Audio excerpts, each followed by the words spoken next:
But up next, Christopher Reeve's haunting E.T. interview, the life-threatening dangers he knew all too well. Your body is decaying. I mean, osteoporosis and the blood clots and, you know, all kinds of problems. A true hero with the passing of Christopher Reeve. His struggle after his paralyzing accident was both inspiring and heartbreaking. You know, he really was a Superman, both on and off the screen. And E.T. spent time with Christopher over the years, and when you see how determined he was to walk again, it really makes his loss all the more tragic. I do find it odd that I had to take on a more difficult task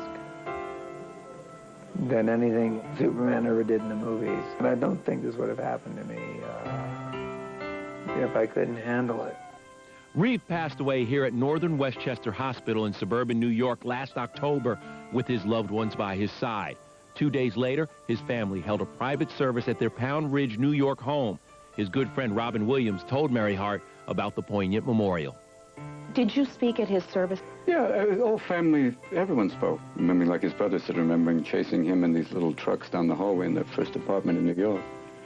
And then remembering, and Bobby Kennedy saying a wonderful thing. He said, Chris spoke in expository paragraphs with a beginning and an end. And I realized, oh, that's not me. Over his last week, the 52-year-old actor had been undergoing treatment at the hospital for a pressure wound or bed sore which had become infected.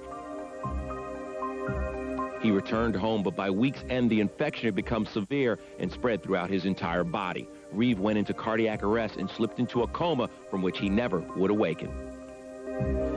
After his passing, wife Dana released a statement which said, "On behalf of my entire family, I want to thank the Northern Westchester Hospital for the excellent care they provided to my husband. I also want to thank his personal staff of nurses and aides, as well as the millions of fans from around the world who have supported and loved my husband over the years." Reeve's amazing story of courage began in 1995 when he was paralyzed, breaking 2 vertebrae after being thrown from his horse during an equestrian competition. He told us just 3 years after the accident that there were many health risks associated with his paralysis. As you sit in the chair, your body is decaying. I mean, osteoporosis and the blood clots and, you know, all kinds of problems of being still. Mary spoke to Christopher in 1999. He had just appeared at the Golden Globe Awards and was touched by the reception he received. You were the official host, right? I saw everybody, you know, and I'm very, very grateful that nearly 4 years after the injury, people still seem to care. What about your own physical therapy? What strides have you physically made? Right after the injury, I could only move my jaw. And then now I have movement in my shoulders. I take great pride in the fact that we live quite a normal life, and that I'm not bedridden, that I'm able to get out. In fact, my schedule is fuller now than it was before I was injured. Just a few months after the injury, he began his grueling physical therapy toward recovery. At the same time, Reeve became the inspirational champion of spinal cord injuries and stem cell research. He got his celebrity friends like Susan Sarandon, Meryl Streep, and Glenn Close to become involved in the cause. Through it all, his wife Dana encouraged him to go on. Dana just never wavered for a second, and that really keeps me going.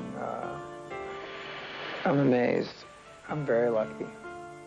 We often joke about the marriage vows. You know, to have indulged in sickness and health, you know, well, she got more than she bargained for. Chris and Dana met in 1987. He was already Superman. She was an aspiring actor and singer. They married in 1992, just 3 years before his accident. She said the tragedy actually brought them closer. I mean, it has strengthened what was already a very, very strong union, because it's, you're put into a combat zone. You're put into a place where it's a heightened reality. It's very intense, and it's tragic. What I found out when I was in rehab is that people have a good marriage, that an accident like this will strengthen it. Not long after their marriage, Chris and Dana's love brought son Will into the world. Hey, Will. There's that cutie. Will. Hi, buddy. Do you know Mary? When Mary visited with this father and son, it became obvious that love can really conquer all. Willow just turned 3 when I was injured. Mm-hmm.